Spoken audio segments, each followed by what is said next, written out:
Welcome back to Practice Underwater. Last week's episode was a little bit of a change up from our typical routine, and this week's is also a change up. And this is an episode I'm excited for. This is our first, Matt, is this our first follow-up that we've had on air? This is our first follow-up, and it's is one of our first coaching clients on air too? Yeah, this is our first coaching client on air. Yeah. And it's funny because we've only been coaching for a year. Like, our coaching organization has only existed for 1 year. And so a lot of the way that we coach is sustainability. And a lot of times our growth is more explosive, but it takes longer. We don't jack up people's practices in a month or two. It takes a full recare cycle to really see a lot of the effects. And this client has been working with us for 8 months, something like that. And it was really cool. We had a call, and he was doubting himself on our last call. He didn't realize how far along he'd come. And we recorded our last call, and it was really me slapping him in the face and saying, look, this is where you're at. And so this episode was sort of a continuation of that. I think it's really, really good. Do you have anything you want to add, Matt? Yeah, I mean, I think I mentioned this on there. George is now my coach. So I worked for a coach my first year of ownership, and I didn't have one for, about a year after that. And I kind of had the same thing as James, right? Like, we were coaching, I think, in June or July, and you were like, you're at that $2 million office. And I was like, no, I'm not. Like, I'm not there yet. And he's like, no, like, I'm pretty sure you are. And like, now I'm seeing the effects of it this month. And I'm like, oh, shoot, George is right. It just shows the value of someone, with the knowledge and experience, outside point of view, who can see it when you're so close in it that you just can't see what's right in front of your face. Yeah. And this is where I think our analytics, and it's funny, I say this, I kind of just throw this in there, but of all the clients that have been with us for longer than him or longer, he, by percentage of practice growth, is the least of anybody. And I think that's important to know. We're not putting our shining a star on air. Like, this is just an average client who's just done what we've said. And, but he's by no means average. It's just his results have not been extraordinary. This is just regular for what we can do with analytics-based coaching. And Matt, the analytics is me telling him, hey man, like, you're a lot further than you think you are. He's like, I want to get to 2 million. I'm like, dude, you're already there. Like, let's think of a different goal. And, and that was a lot of the same conversation we'd had with this guy. So James is really, really great guy. One of my favorite, people to work with. And so I'm really excited for this episode. Yeah, it's a fun one. All right. Welcome back to Practice Underwater. I have with me here today a repeat guest. So this is the first time on the long history of Practice Underwater. It's almost been a year now, where we have a follow-up guest. So we've had Ike was our first sort of follow-up episode in terms of our coaching. But James today will be actually the first guest to be a follow-up to an interview that we've already had. So James came on the show about, 8 months ago, James? Beginning of January, yeah, I think somewhere in there. So after the interview, and I think even Matt alluded to this in the outro, which I normally don't share when a client hires me from a Practice Underwater interview. I don't usually share that on air. But Matt sort of asked me in one of the outros, he's like, so you guys are going to be working together. Like, what are you guys going to do? And I sort of answered some of outro questions in that context. And, but anyway, we've been working together ever since he came on, and we had this cool moment. And I don't know if the ad, this is the ad that was playing before episodes and probably is playing before this one when it gets released, won't be forever. So this might not be great to talk about, but there's an ad that we do for our coaching, and there's this line. And when I was writing this line, I was thinking of James, and it goes, there's going to be a moment in your practice that you're going to walk in and you're going to realize that thing that you've been after, that vision, it's here. And James is really cool because he had this, vision for what he wanted, and we had it very clearly. And a couple months ago, I told him, you're there. And he didn't believe me. And finally, we had a coaching call 5 days ago, and he finally believed me that he's there. And he had this really cool moment. And so I wanted to get him on air, and I wanted to talk about where he is, how we got there. And I think it's going to be a really great episode. How's it going, James? Good, George. Super excited. I've listened to every single one of the, Practice Underwaters. Right. I've listened to every Shared Practice podcast since season 1, maybe fell off a little bit in the startup season, but then after that, everyone. So. I fell off during the startup season. But no, seriously, I'm super stoked to be back. You guys are doing awesome things. Cool, man. Well, how much do you remember about our interview? I remember it pretty well. Yeah, it's like it seems like a long time ago, but not very long at the same time. So do you remember some of the, because maybe our audience needs a refresher. I was going to sort of go through what we talked about. Do you remember sort of what we talked about, or do you want me to just kind of run through the notes I got? Yeah. Do you mean as far as like goals for me and everything? Yeah. What chief concerns did you bring to me in our practice underwater interview? What types of stuff was on your mind? Where was your practice at? Normally I do the recaps, but I kind of wanted to see how much you remembered from it. Yeah, well, I remember thinking, and we talked about this, that it didn't go exactly where I thought it was going to go, which it seems like that's always the case, right? I thought we were going to Every talk single about, guest thinks they know where it's going to go. exactly. I thought we were going to talk about my hygienist diagnosing more perio or whatever, and it was very much kind of like turned into a mindset thing and a leadership thing, I think, and just I felt like I was too far in it, and so I felt like I was working as hard as I could work, that I didn't really have room to expand at all. But at the same time, I felt like I was working these extended hours, which was kind of burning me out, and I didn't really want to have to sacrifice, my take home to be able to work less, but I didn't see how that would be possible to work less and still like not sacrifice my take home. And then leadership was probably the main thing, right? As far as just like organizing my team and having kind of some of those more difficult conversations. And I think I harped on you in the interview where I said, I think you were talking about your office manager. Yeah, you totally did. And then I think I told you, well, can we fire you too? Because your leadership isn't that great either. Exactly. Yeah, I actually, in working with you, your leadership has actually shown much. I misdiagnosed that one about you. I think you're a much better leader than I initially thought. That one, I'll eat it and say I messed up on that comment. But yeah, I'll give our audience a little synopsis. So you guys were doing about $100K a month and around a $1.2 million practice. Is that correct? Yeah, that's about what we were doing. And you had two hygienists, and they were with one hygiene assistant. You and your associate were each seeing patients out of one chair, and you had two front office. And you sort of told me, I think your chief complaints were exhaustion. I think exhaustion was the one thing that really rung true kind of the whole time we were doing that interview, part one and part two, was how tired you were. And your income wasn't, between 200 to 300K. It wasn't like the worst thing in the world, but it wasn't what's possible. And this is where you were like, dude, I don't know what else I can't do anymore. Yeah, exactly. Those were my exact words. Yeah, and I think that was the one thing, the exhaustion, and I guess for you, the income. And for you, it's interesting because it wasn't a financial motivation to get more income. It was more of like a comparison thing, where you sort of looked at what you were doing and then you were looking at what everyone else was doing. It's like, what am I not doing? Why is this so much harder for me? And I think that was a lot of what really rung true. And so I wanted to take a look at, I talked about it a little bit in the outro, but on our first call, we set up coaching objectives. I love coaching objectives because they sort of very clearly lay out exactly what we're looking for. So we talked on our first call and we laid out objective number 1, make your practice more efficient, less dependent on you, and give you more freedom. That was objective number 1. Eventually be able to work 4 days a week without any extended hours. That was objective number 2. Eliminate a lot of the tedious tasks from your workload. That was number 3. And then grow your income by making the practice run smoother without you. And I think a number that we all had in mind was about 500K. I said that once, and you kind of liked it and hung on to it, and that became an income goal of ours. That's the first time you've looked at that list, probably, since we created it. Right. What are your initial thoughts? My initial thoughts are we did a pretty good job checking those boxes. Yeah, we did.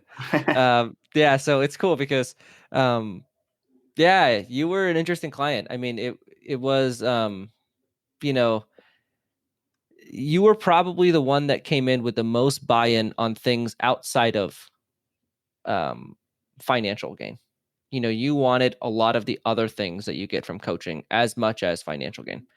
And so I wanted to highlight, I think, the path to get you. So just to kind of ruin the surprise for everybody, you're kind of on a pace of about 150K a month. So that's sort of where your practice is at now. And, so we call that 50% growth, and that income goal, has been hit, and will be long term. He just started seeing it now on his financial statements. And we had a lot of like, is this really sustainable? Is this really the way it is?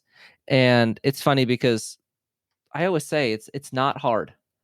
And I say that all the time. And, James, I want to talk about your experience.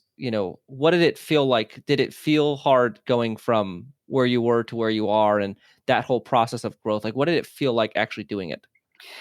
No, it didn't really feel hard, which is probably why I had a hard time believing it. Like I still like in my mind I believe it, like you've shown it to me, and I still don't believe it. And probably because it was not as hard as I thought it was going to be. That's honestly probably the reason I'm having such a hard time believing that it's really happened, because it's like these little course corrections, like these little tweaks, right? It's not like this drastic, and no, like I don't think my team honestly would know that like anything changed, but like it has changed. You know what I mean? It's like I didn't even. I'm just like I'll look at practice by numbers and I'll say, like wow, we're projecting pretty good. Oh, we're still projecting pretty good. Oh man, and so yeah, it kind of yeah, it wasn't like a drastic. There's no like one thing we did that was like drastic. It was all these little things that just kind of kept on it, and I think I really did need that outside perspective. Like I said, from where I was at, it's hard to see it sometimes when you're in the thick of it and you're just doing what you've always been doing. So I mean, that's the whole reason I came to you guys in the first place. I'm like, okay, I need I need someone from the outside to kind of look in here. And it's funny because if people think that we're having like our most successful client on air, I'll tell you honestly, 8 months of coaching for 50% growth is the least amount we've ever done. So, I mean, I want to put that out there because I don't want people to think that this is what this episode is about. I think it's really cool the way we did it. And that's really what I want to talk about now, because we talk about so much about what to do, and the metrics that's the thing that we think, our coaching has, is the ability to know exactly what needs to be done. And then those little course corrections, picking the right ones, because if you don't do the right ones in the right order, you don't get the result, and it doesn't feel easy. And so the first thing that we did, which this is obvious, but we implemented swell. So that was like a call one, you've got to get swell. And the reason was, James, if you remember from the interview, he has a pretty low revenue per patient. And so, his fees are lower and where he's at, the state that he's located. And we don't have the type of profitability in a practice. And he doesn't, he does some implants, but in general, when I look at the revenue per patient, it's not like one of those practices that, they just are killing it on everybody that walks in. So they're doing it through a patient flow volume. And we can't be as aggressive marketing in that way because he doesn't have the profitability on the back end per patient to really justify an expensive marketing budget. And so in our whole time together, we have never spent any money on marketing. That's correct. Correct. None. Just swell. Yeah, just swell. And your experience with swell has been, and this is totally for them, like this company needs to get shout out more than they do. Yeah, it's been amazing. I don't know. I don't know why I didn't, just realize it earlier. I think there's some like fear about, like, oh, I'm already like sending Google reviews to the patients that I think will give me them, but Yeah. Holy cow, no, just like it went. Yeah, I got more in a month than I got like the previous year of Google reviews probably. I still don't get what they do differently. And right, that's obviously something they will never share because that is what makes them so great. but something they do just works better than anything else that anybody has ever accomplished. And so the marketing plan with James was simple. It's make sure that he has great reviews, and then and let's see if he gets sufficient new patient flow that way. And right now, this month, I think he's seen 60 new patients or something like that this month is what it'll end up being. Yeah, it's pretty high this month. And I think you were at about half of that when we had started. And I'm not saying that's all swell, but it seems like that's all swell because that's the only thing we've really done in that department, and having availability and hygiene, which for me is the next step. So I think this is probably one of the best things we'd ever done in our time together was you were rocking this weird assisted hygiene thing. And I remember in the outro of Practice Underwater Part 2, I said, I want to see what's going on with that assisted hygiene thing because I want to do something to that. I don't fully understand what he means because you told me, you're like, I have 2 hygienists with 1 hygiene assistant. And I was trying to understand how does that make any sense? That we have like 2 hygienists with 1 assistant somehow running this assisted hygiene blend. Do you remember? I remember there were 3 columns, but I forgot how it was like, how it would work. Yeah, dude, I don't even know. Like, this is the problem. Is like, okay, I will say I do not. I don't know. Like when I'm home, I try and be home, and I don't spend a lot of time, on like Dental Town or on these Facebook forums, like working on the maximization. That's why I got you. But so I don't know why we decided to do this, but we had 2 hygienists, and so we said, okay, and this started before I was even on the practice, but so we got a hygiene assistant to kind of do the exam, do the x-rays and the prophy of like a patient, and then the hygienist would come in, and we had 1 assistant doing that kind of on every patient, and then the hygienist coming in. And so we were able to get like 3 columns out of it. And then like our very first talk, you're like, dude, why don't you just get another hygiene assistant for like minimal cost? And then because the funny thing was we only had 2 hygienists Tuesday through Thursday. And then on Monday and Friday, we still had 1 hygiene assistant and 1 hygienist. And so they were running 2 columns themselves. And it's like, why are we not doing that every single day? And it was like a crazy light bulb. It made all the difference in the world. Just that tiny little tweak. It's like, okay, hire another hygiene assistant. Then we can have 4 columns instead of 3. And like, then the hygienist is producing way more without doing anything different other than, they just have their more columns. This has by far been my favorite hygiene tweak I've ever made in a practice. And the reason is because of how low cost it was. I mean, what is it, like $12 an hour to add that column? Yeah. 13, 14. I mean, I don't even 12. remember, but I remember it was this insanely low amount of money to add a column of hygiene, which for me in Phoenix, I pay $40 to $40 plus an hour to add a column of hygiene. And I do it all day, and it makes a ton of sense, and I love it. And I talk about that all the time. I've never been able to add hygiene for so little, and the impact that had to profitability is huge. And so, that was by far one of my favorite things. I mean, the reason, honestly, you're on the show is so we can talk about that. I think that was the coolest hygiene tweak I've ever made. So cheap, and so much capacity was open. We opened up like 20% of his hygiene capacity with that one move that cost so little. So that was huge. Really fun. That was so much fun.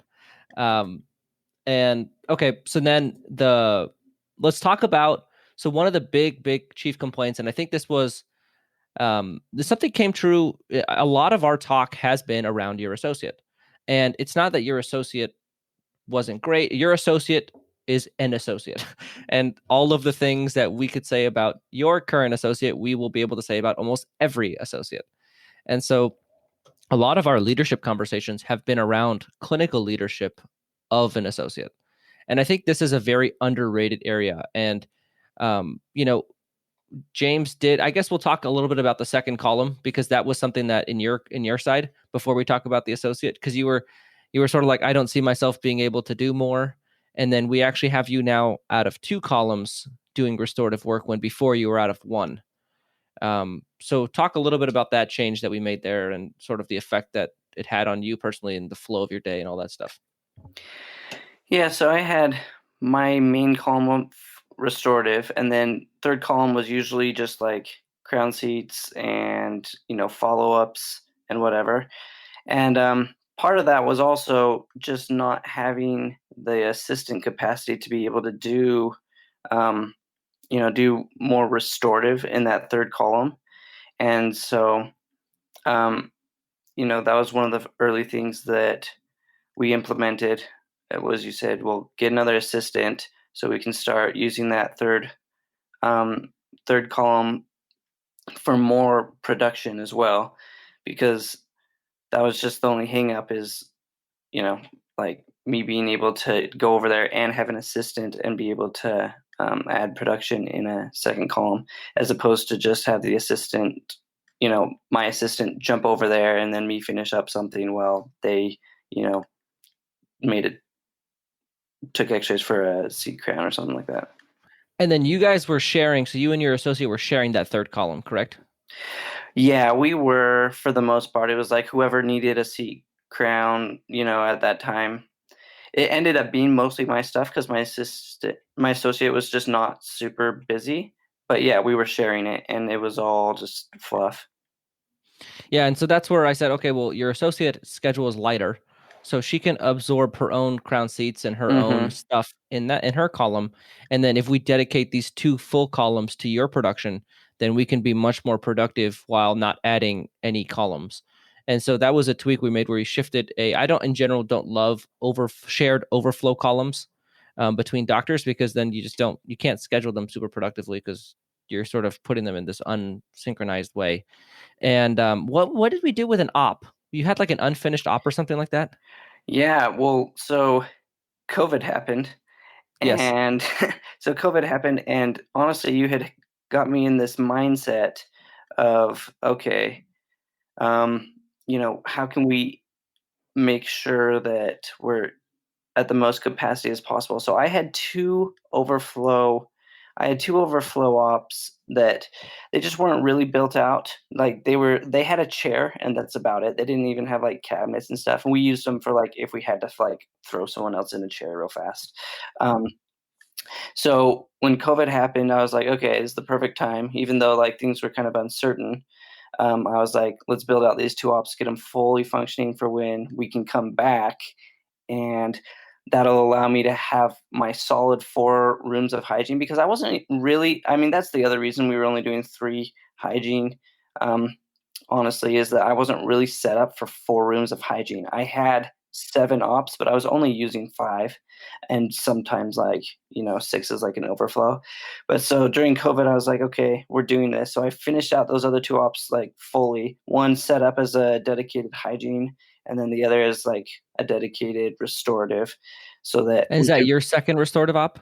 yeah, so that we could run this, because you could do it before, but it was just inefficient, and so we set it up so that it would be. So yeah, so we were down, and I was like, okay, let's make sure that when we open back up, we can accommodate all these overdue hygiene patients and just hit the ground running. So we did that. We finished up these 2 ops, and that allowed us to come out a lot stronger. And yeah, it was, I was a little worried about like spending the money during the downtime, but it was the best thing we ever did for sure, because it allowed us to run, the vision that you had and we talked about. You know what I love is that, and this is something I'm big on, and clients all had different responses to COVID, but the majority of our clients stuck with it, and they kept working on their practice. And that was, that's you use that time to do things that you don't have time to do otherwise. And you know I want to acknowledge you for a minute, because when everyone else was running, canceling all their services, contracting financially, you doubled down on your vision, you doubled down on investing in your practice, and now you see where, and I think it's funny because when we were having that call, and you were sort of saying, I'm not actually here. And I kept saying, yeah, you are. Like, you outfitted 2 more rooms during COVID. Like, your post-COVID production is your true production. Like, this is where you're actually at.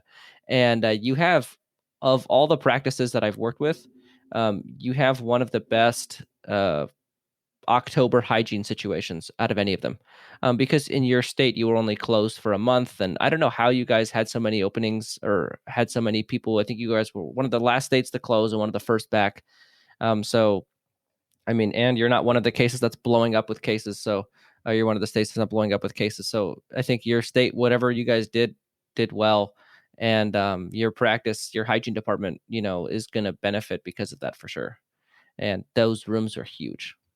Yeah, they're huge. I mean, it's like what made it all possible. Because we had the idea of it, and then it would have been hard to implement for sure if we hadn't done that. And even if COVID hadn't happened, it would have been hard to, build out those rooms just while seeing patients. So it all worked out. Definitely. And so now I'm going to shift gears to the associate, because that's something that I want to talk about. And again, she's great. Like, it's nothing to do with your associate personally. This is just associates in general. Mm-hmm. They tend to be a lot less productive than owners. And it takes a lot of, and they all have different reasons. Some are shy, some are, they've got their own stuff in the way. And a lot of our conversations around leadership had to do with mentoring your associate and growing her clinically.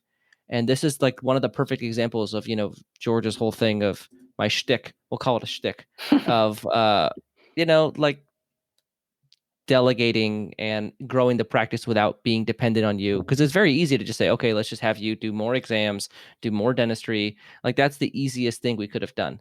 But to grow your associate into a more productive dentist is like the most hands-free way to grow your practice. And so talk about a lot about the clinical leadership. And I mean, I think that came up probably on half of our calls. Yeah, for sure.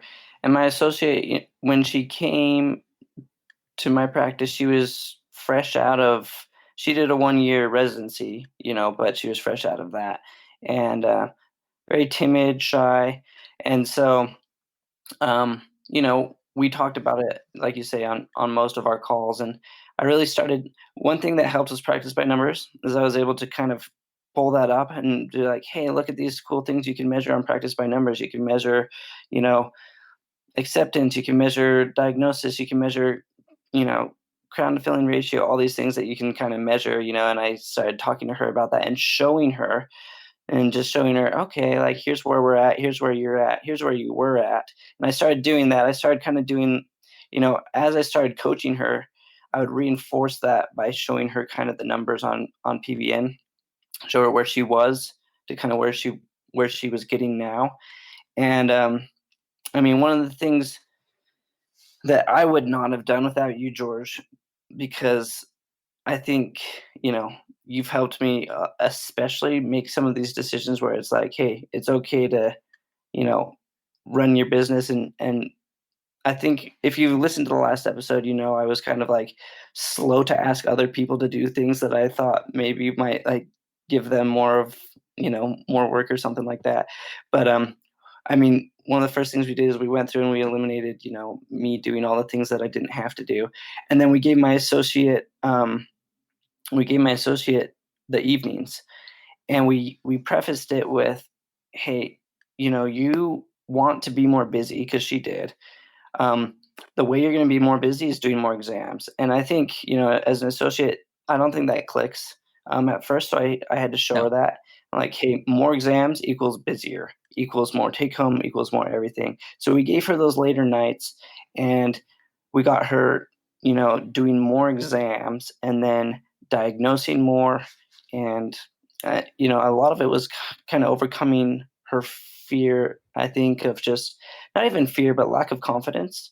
And so I kind of worked with her on that to just say, hey, I would come back to a lot of times like, hey, just think about it as if it's your family. Are you going to patch this, or are you going to tell your mom, hey, let's just do the crown?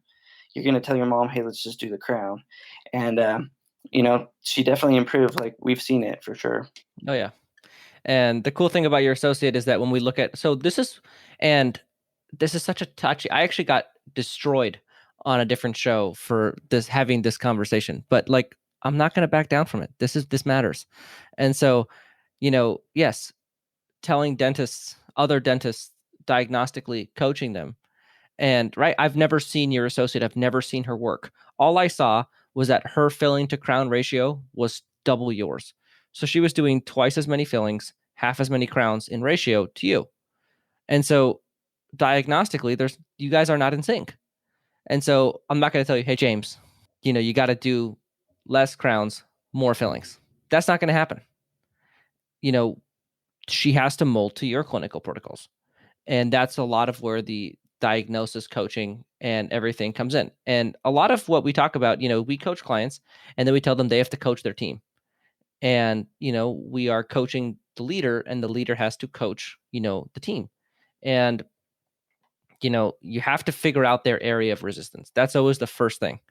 And so you have to, why is this not happening the way we want to? Is it a lack of knowledge? Is it a lack of experience? Is it a lack of confidence? Is it fear that the patient will say no? What are all of the things that are, coming up in the way that we're trying to do this? And ultimately that right there is the reason why, these things happen. And the easiest way to handle them is by simply addressing them, and you're never going to fully get the result until you identify the area of resistance. And in James's case, it was some confidence issues that we've addressed, but in other cases, we had a practice underwater guest on recently who had a lack of knowledge, and so we sent him back to the textbooks to get more knowledge.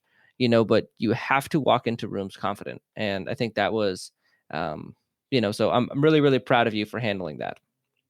Yeah, thanks. I think you hit it spot on. And one of the things is I could recognize it because when I first came out, like I was in the same boat as her, right? I mean, I saw it, and I think that helped her. That was a lot of my kind of mentoring and coaching to her was like I told her, and it's 100% true, dude. When I was right out, I was the exact same as you, and I wasn't super confident, and that came across, if you're not sure yourself, that patient's never going to accept it because you're not sure yourself. And I've just been doing it long enough now that when I go in and I say something, I'm confident about it, the patient does it. And I told her that, and she's really come around.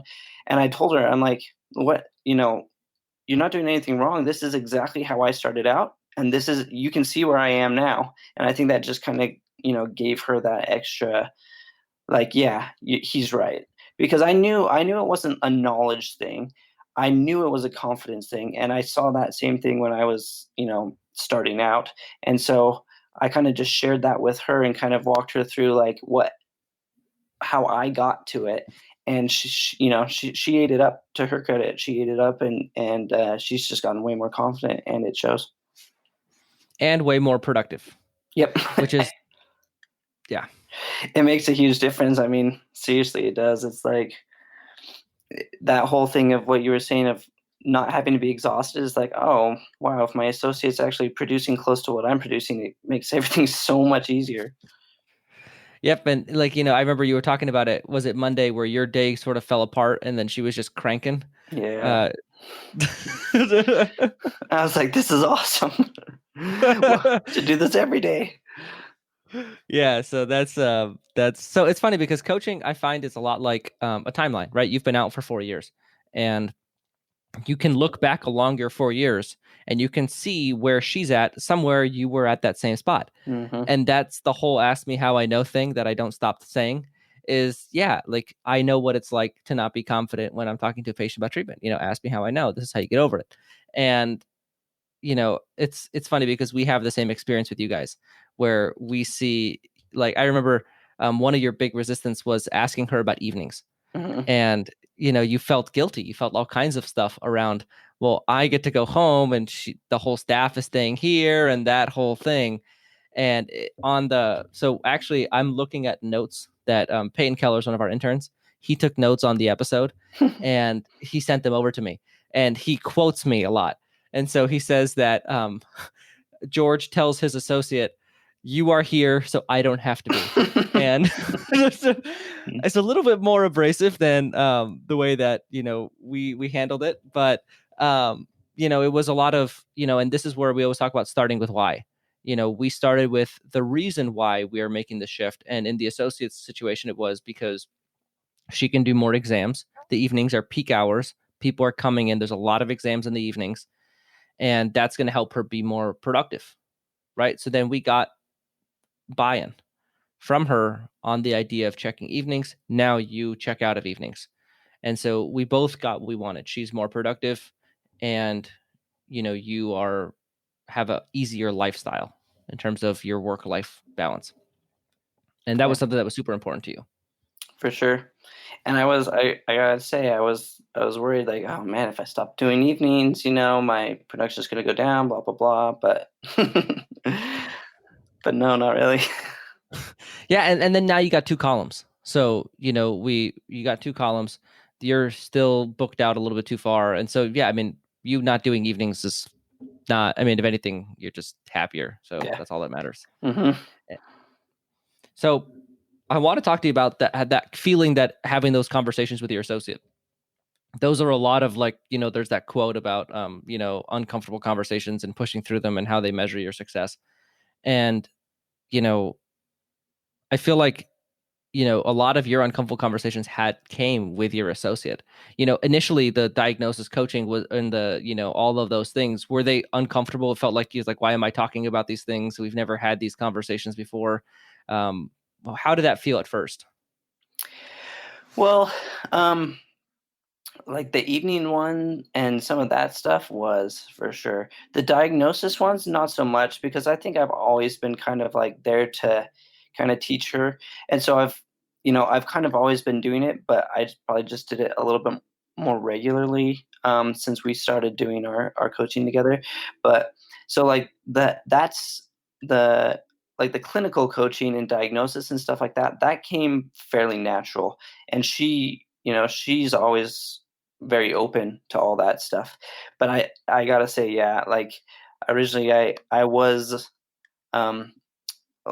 it was going to be a hard conversation for me to have about saying, hey, you want to take all the nights? You want to take all the crappy hours and I'll just go home? So that was one that I was, kind of worried about. And what I did though is I prefaced it with exactly what we just said, is like, okay, like this is going to benefit her too. It's not just going to benefit me. This is how it's going to benefit her. This is how it can be a win-win. And so I went into it with that mentality, and it made it easier. And like, I think it's been said on this podcast before, or at least on some, but like if there's a conversation you're having, you're worried to have, you better have that conversation. That's probably a conversation you have to have like now. Yeah. Totally. And, to your credit, I think the one thing that I've always been impressed with James is that he has been so proactive about leadership. I think that's the one area with you that, we get a variety of clients, and you had been an owner for what, 2 years before we started working together? Something like that? A year? Yeah, a year. Yeah, 1 year. If we had started working together, and we tend to prefer working with somebody right when they buy, we would have had a lot more staffing conversations than we did. Mm-hmm. You had a year of ownership under your belt. You had the knowledge of how to talk to staff and how to manage staff and that whole thing. That's a lot of first year coaching, is helping, people manage staff. Mm-hmm. And you had already done that. And so for you, it was easy, where I could just say, hey man, talk to this person about this thing. You're like, done. Mm-hmm. And it was a lot of like, hire this person, done. It wasn't like, what hiring protocol do you recommend? It wasn't a lot of those conversations. It was you just did it. And, again, for growth's sake, it's always great to start right away. But from our standpoint, the fact that we didn't start right away made a lot of the things that I was trying to accomplish a lot easier. So, because I could just tell you, and it was like, done. So I love that. But, for me, it was funny because right, I'm still 2 years out, and every associate I've ever hired has had more clinical experience than me. Mm-hmm. And so maybe that's why those conversations were much more uncomfortable for me than they were for you. Yeah. Because, I had to put things in perspective. You've been out twice as long as I have, and my associate graduated before you. Right. And, it was, I had to have diagnosis coaching conversations. It's like, I'm like, 7 months out of school, Yeah. having diagnosing coaching conversations with somebody that's 4.5 years out of school. Like, this is not working. And I had to push through it. And so my first associate, it was not an expectation upon hiring that diagnosis coaching was going to happen. And it was almost awkward to start it for me, at least. Totally. And that was my resistance. The second and third associates I hired, or I guess, yeah, second and third associates I hired, upon interview, I said, part of the position is me coaching you. Is that okay? Yeah. And, I tell them, and I position it as like, I'm not coaching you in how to do dentistry. I'm coaching you on how to get patients to say yes to your dentistry. Like, that's the thing that I do well, that, I would like you to start doing well too. And so now, I have, it is an expectation upon working for me that there is a level of coaching that goes into this, and you see how much they need. It's not like you coach everybody, right? You look at their analytics, you see how they're doing, and, current associate hasn't needed a whole lot, if any, but just in case, I have that pre-built in as an expectation that these conversations will happen. I will be monitoring diagnosis, case acceptance, and making sure that you're doing, because that's, at the end of the day, everyone's winning. If they're not producing what they want to produce, they're not making what they want to make, then they're not winning. So having those uncomfortable conversations and helping them grow and get to where they want to go is the path. So, you were a great example of that. And it's so cool how you can just leverage your knowledge to grow your practice without any more hand piecing. So those are always my favorite things. And you kind of alluded to it, and I want to talk about it. So, right, I'm known as a delegator. That's like my reputation. How much of that rubbed off on you in your, tedious tasks that you were talking a lot about in practice underwater? Oh, ton, dude. I just asked myself, what would George do in this situation? Really? Because we haven't talked about this one a whole lot. We talked about it in the beginning, but I sort of checked out on this topic. Yeah, it was kind of, I think that was our first conversation we ever had, like our Yeah. first coaching. It was like, you told me, make a list of all the tedious tasks that you do, make a list and email it to me. And I think I made it that day and emailed it to you. Yeah, I remember. Yeah. And I saw lab cases on there. You were submitting lab cases, right? Well, here was the weird thing is I was never submitting lab cases until we got an intraoral scanner. And then it was one of these things where, because when we were doing like a physical lab case, they would always fill that out. But then we had just gotten like this intraoral scanner right before I started coaching with you. And then it's like something that got added to my plate, because what happened was we'd be using it throughout the day. And then at the end of the day, it would be like these lab cases, and I would just like do them because like it was like the end of the day and the computer or whatever. And so like I would be doing the lab cases because it was still new to us, and I was still like, figuring out how to do it on the computer. But yeah, lab cases. Oh my gosh, dude.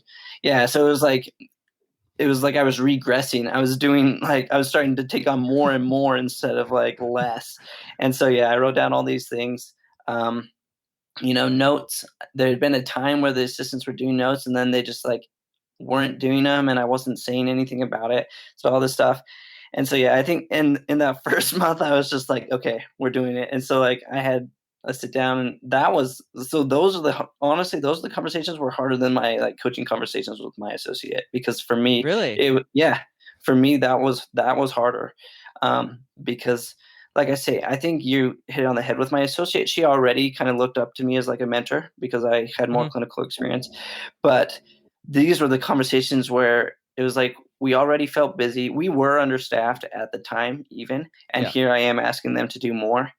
But the way that you framed it, which is the way that is, hey, there's a lot of things that need to get done in the practice. There's a lot of things that only I can do in this practice, and I don't have time for those right now. So I need to clear off anything that I don't have to do so that I can focus on the things that I do have to do. And I straight up told that to my entire staff. And then I brought up notes. I'm like, I need you assistants to do the notes. And so they did. I don't know. There was whatever there was a bunch of stuff, and I delegated most of it off. Yeah.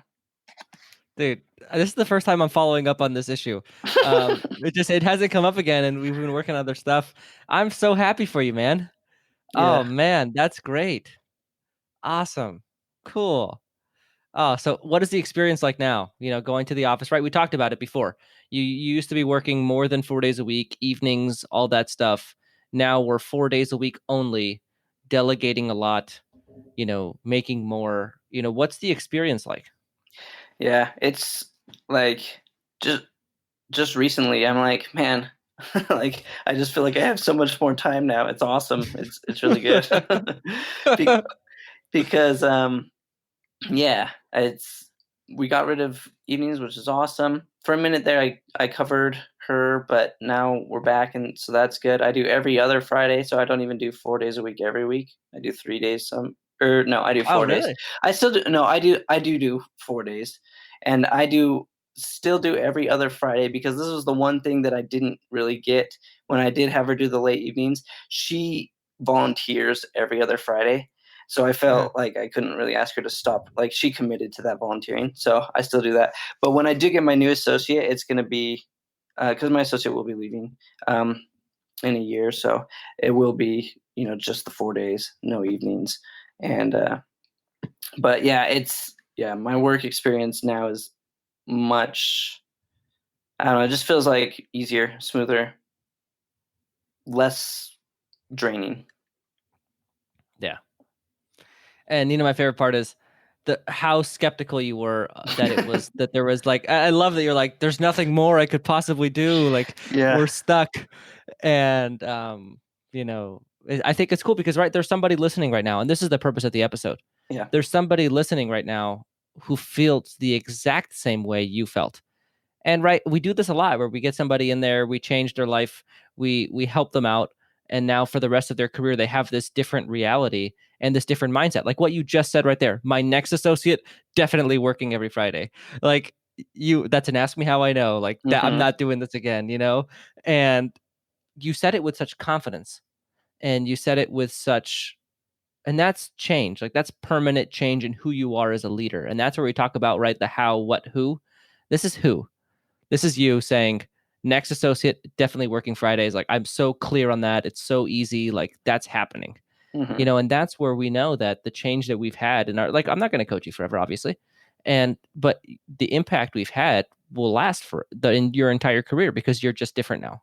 Totally. And that's where, somebody listening, that's why we do this, is because, like why I coach is for this. It's for that, like for the rest of his career, James is different. And his practice will be different. His practice will be easier. He'll be making more money. He'll be delegating more. All of those things. That's not going anywhere. That's permanent change. And it doesn't feel exhausting. He has more energy now in his life. I mean, it's the most rewarding thing. And, for someone listening, like, what do you have to say? Like, if, there are people out there that feel stuck and they don't see how it's possible. And I think that's where I think it's cool that you have a different perspective because you've been there, right? I've always thought it was possible, but you actually genuinely thought you were stuck and you thought there was no way your practice could grow, and that's why you came on the show. Yeah, 100%. And it's like I said, I mean, so I think it's true. Like I couldn't have worked harder without even being more miserable. But the thing is, I'm not working harder. I'm just working smarter. And I just needed that outside perspective. When you're in it, it's super hard, man. It's hard to step back and see, when you made the second hygiene assistant suggestion, I was like, why the freak did I not think of that? Forever ago. Like that is so obvious, but I just didn't think of it. And it was like the most obvious thing that made huge difference. And you just need that sometimes. And you might think you know what you need, but you don't know for sure until you have someone else look at it. So yeah, I mean, fact of the matter, like I didn't think I could work harder and grow. I thought I had to work harder to grow, even though like, logically, I knew there must be something I could do. I just didn't feel it until, you get someone else to come in and look at it. So, yeah, I mean, the fact of the matter is I'm not working harder, but I am growing and I'm doing better. The practice is doing better with less of my personal, like, effort than it would have ever done. So, and it's funny because we talked about it, right? And we had this call 2 months ago. And I said, okay, our initial objectives: 1, make your practice more efficient, less dependent on you, give you more freedom. 2, work 4 days a week clinically without any extended hours. 3, eliminate a lot of the tedious tasks from your workload. And then 4, grow your income. 2 months ago, I told James, I said, we did everything. Like, where are we going from here? Like, I feel like as a coach, I don't know where we're going because we've accomplished everything we said we were going to do. And he's like, no, we haven't. That income thing. Yeah, we're not there yet. And I said, and I looked at his practice, and I guess this is this point I want to make, where when we invest in growth in our practice, the first thing that we do is take on an expense every time. It doesn't matter what the expense is. In his case, it was a coach, maybe some extra staffing, right? You take on an expense. Then you see a growth in patient flow or diagnosis or both. Then you see an increase in case acceptance. Then you see an increase in production. Then you see an increase in collections. Then you see an increase in income. The increase in income is last. Mm-hmm. And that was where I told him 2 months ago. I said, you're already there. And he was like, no, I'm not. I didn't make as much money as you said I was going to make last month. And I said, okay. And then I said, how about this? Send me your financial statements. And so I had him send me all of his profit and loss statements for like the past year. And all I was looking at is, what is his break even? Because I know we're at 150 a month. And his break even was hovering around 100. And that's associate debt, everything included.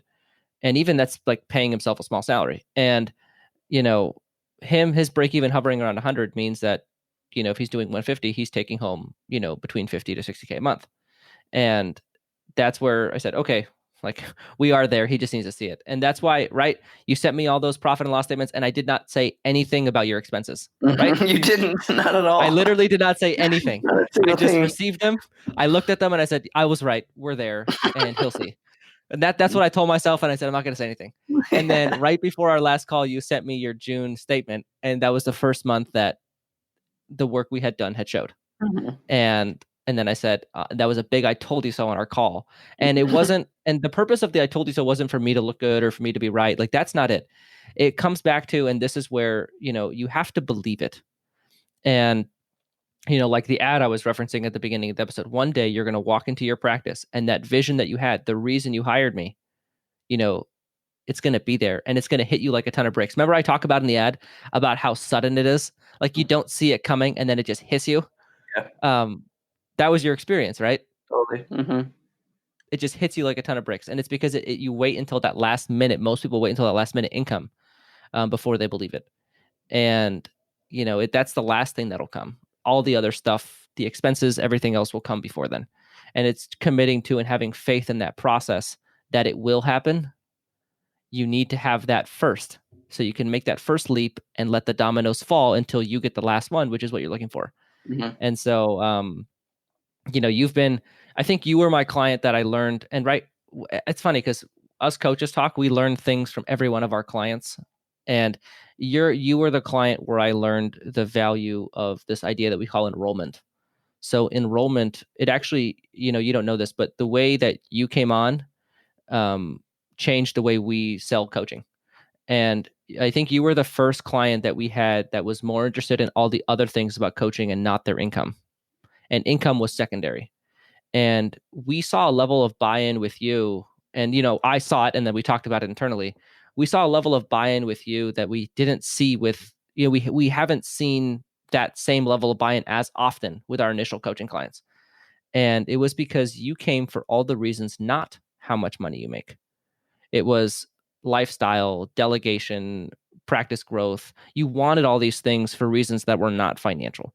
And so we pivoted our approach for how we gather clients. And, because the clients that just want more money per month, if you have a month where you didn't make a lot of money, or they didn't feel like they really valued their call that month or whatever, it diminishes. But somebody bought in long-term around these things that are bigger than their income. You were the first client that sort of came in with that very clearly stated, and we were kind of both on the same page about it.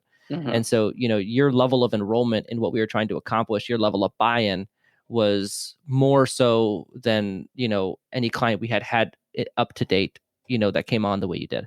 And so that very much changed the type of client we target, the type of things we're trying to accomplish and everything, because right, we doubled your income. Cool. But we did it on accident. We did it accomplishing all the things we really wanted, which were more happiness, larger practice, more time, and double income. Not double income, whatever it takes. No. Right. And so, I think that's really, from my experience of coaching you, that was the biggest thing I got was, I look for that quality that you had in future clients. And, you were like, I think we even did it over email. You're like, how much is coaching? I sent you how much it was. You're like, okay, I'm in. And it was like the least sales I'd ever had to do. And ever since then, anytime any client has ever brought up a resistance to paying for coaching, I just don't work with them. Mhm. Like that is the immediate way to not have me coach you. Or now, we have a coaching department, but it was any resistance to the fee is not happening. And you were the reason why, because I saw the level of buy-in that you had and how that leads to the results. So, it's been really cool, and now, right, like what's next? And that's what I told him. I said, there's two ways we go with this: more money or more time, and I said, you have the next month to celebrate. And on our next call, we're going to think about what's next. But, we had an initial set of objectives. We checked them all. Now we have to create a new set of objectives. We're not just going to keep high-fiving each other for the next however long. Yeah. So, I'm excited to continue working with James. And, this is the first time we get to have a follow-up practice underwater guest, somebody who actually did the things we talked about and grown as a leader, grown their team, grown their practice, grown their happiness. And that's really what we're after. Income is very secondary to all those things. Anything you want to add to that?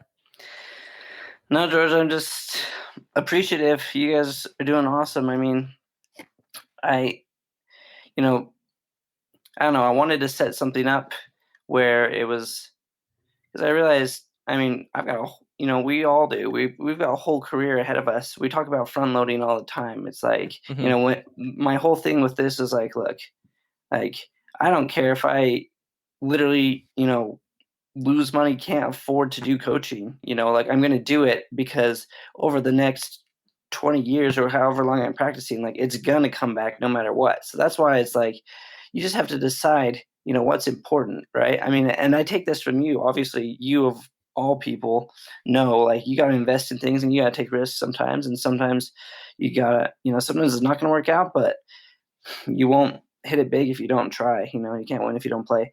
So I mean, I would recommend to anyone. It's like I felt like of all like the dentists out there, if anyone had an excuse financially to not do coaching, it'd be like someone like me where, I wasn't making like a ton and, it's just whatever, but it's for a lifestyle for the next rest of your life, man. I mean, like I would have done coaching even if I hadn't, gained any income at all, just because like I want to set my practice up the best that I can, because if I'm going to be there, like I might as well, have it as efficient as possible. And yeah, I appreciate everything that you've done for me. Thanks. Man, that's so cool. Yeah, and I echo everything you've said, right? And we had coaching too. And I think it's that permanent change that we always really harp on, is permanently changing the way you are, front loading, that idea of doing it at the beginning to get the effect for the next, how many more years you have to practice, as many as you want. And for that much longer, you're doing it a better way. And so thanks for coming on, James. I appreciate it. And I, obviously we'll continue working together. I'm really excited, but I really, really have enjoyed working with you today. Thanks. I appreciate it. All right. I hope you guys enjoyed that episode. That's James, our first follow-up client. I actually got a message from another Practice Underwater guest from a while ago. So I think this will be the first of hopefully multiple follow-ups now that we've had a certain amount of time under our belt. I think the thing that I wanted to note before we get Matt's thoughts is if you listen to his episodes, we sort of just did what we said we would do in the episodes. It wasn't like we did a ton of stuff. It was like maybe 3, 4, tops 5 things. But it takes a long time. This was 8 months of coaching. And, when we give Practice Underwater guests things to do, these are not like go in Monday morning, knock out all 5 things to do, and now your practice is 50% larger. These are multiple conversations and making sure that this stuff sticks. Matt, what stuck out to you about the interview? Well, I think it's that kind of expectation that a lot of people have, that it needs to be complex. There needs to be 20 steps I need to do to get to that practice I want. When in reality, usually it's like, what, 5 or 7? I can't think of a client that we've done more than 7 things. Yeah. So like the role of the coach and all that is keeping you committed to it, keeping you seeing it through, and making sure that you get those actual 7 things done correctly. And it's not complex. We say it all the time. You said in the interview, this stuff's kind of easy. It really is. So if you're feeling stuck, I would really recommend reaching out for support in this way. And it doesn't have to be so hard. And I think the reason why it takes so long is, sure, it's 7 things, but it's the correct 7 things. It's no more than 7 things. The correct 7 things done in the correct order, in the correct way. And that's where I think people fall apart, is either the identifying what actually needs to get done in their own practice, or the ability to actually execute. And we have a guest coming up. Matt and I do these in batches. So part of our batch includes a guest that's coming up in about 3 weeks, Albert. And I think you'll see a lot of what we're talking about in that episode. So stay tuned. This was a really, really great episode. Matt, do you have anything else you want to add to this outro? Yeah, I mean, just a couple of things about the things you actually changed. One of which being the assistant capacity. I'm big on that one. Like the amount of money, especially in his state. Gosh, that sounded nice. $12 an hour. Jeez Louise. It's such a minimal cost, and it just takes like 1 or 2 extra procedures a day, and you pay for the whole thing. I'm so big on that. Adequate and maybe even more than necessary assistant capacity, I think, is a no-brainer. I think I would go as far to say clinical capacity. And this is where I think overhead percentage mindset is growth hindering, because you think about it as a percentage of overhead, it doesn't make a whole lot of sense. But when you think about it as adding a cost for an added capacity, then I think the break-even way that we like to think about overhead tends to really favor this type of mindset, where you add only $12 an hour, but then your production per hour capacity goes up substantially, especially on the hygiene side. We added a hygiene assistant for $14 an hour or something like that, and then we got a whole column of hygiene a day that we got to add to the schedule. It was insane. It's awesome. Yeah, it's a no-brainer.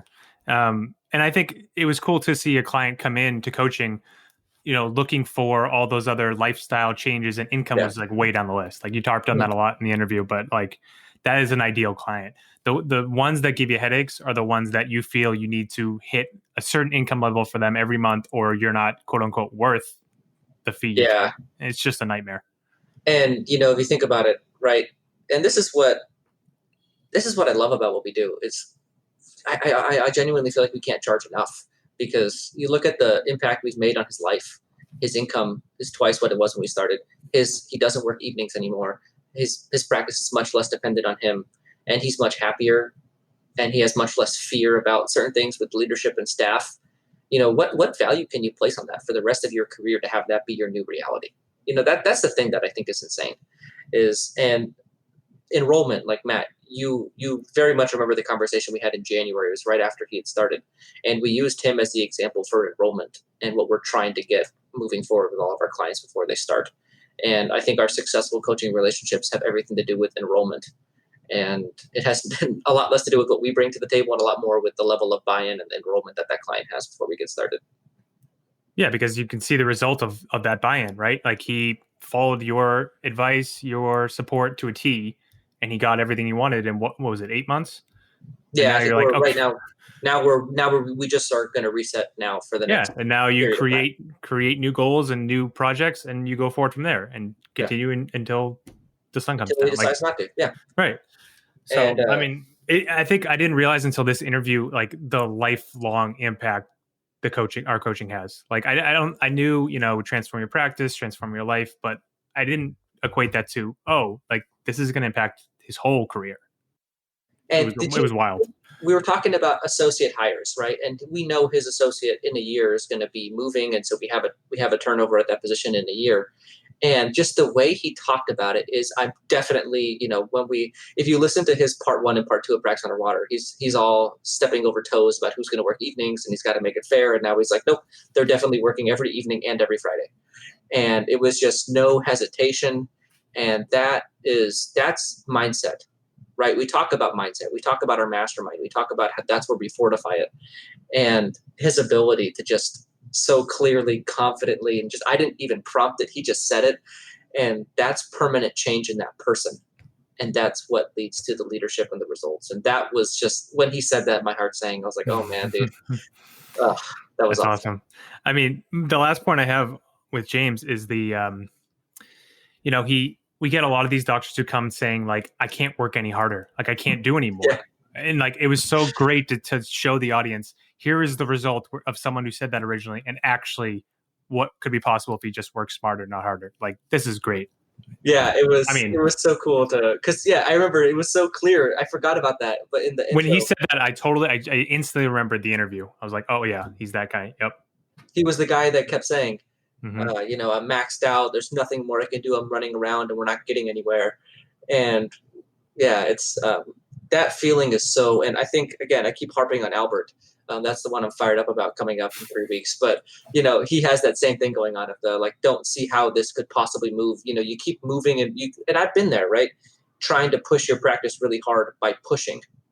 And you don't grow your practice by like physically pushing it. It's more about changing what you're doing, not pushing harder. And I think he felt like he couldn't push any harder when in his interview. And now he realized that you don't have to. Yeah. I can't wait to his 6 months from now with the new goals, the new projects. Like, yeah, it seems like I gave him the choice of either more money or less time in the practice. And it seems like my guess is he'll pick less time. Mm-hmm. So, I'll curious to see how that looks. Yeah, it'll be fun. For sure. Well, I hope you guys enjoyed this one. And I think we have more follow-ups coming. We've been doing this long enough now we can start showing off, I guess what our clients have been able to accomplish and all that stuff. So this is cool. I really, really enjoy working with James, and I'm excited to see what's coming up for him. Thanks for listening to another episode of Practice Underwater. We'll see you guys next week. If you're interested in one-on-one coaching with either Dr. George Hariri or Dr. Matt Garino, our contact emails are in the show notes. And if you're interested in being on Practice Underwater as a guest, where we could look at your practice anonymously, you can go ahead and contact the email in the show notes and follow those directions to get on the show. Thanks, and we'll see you guys next week on Practice Underwater.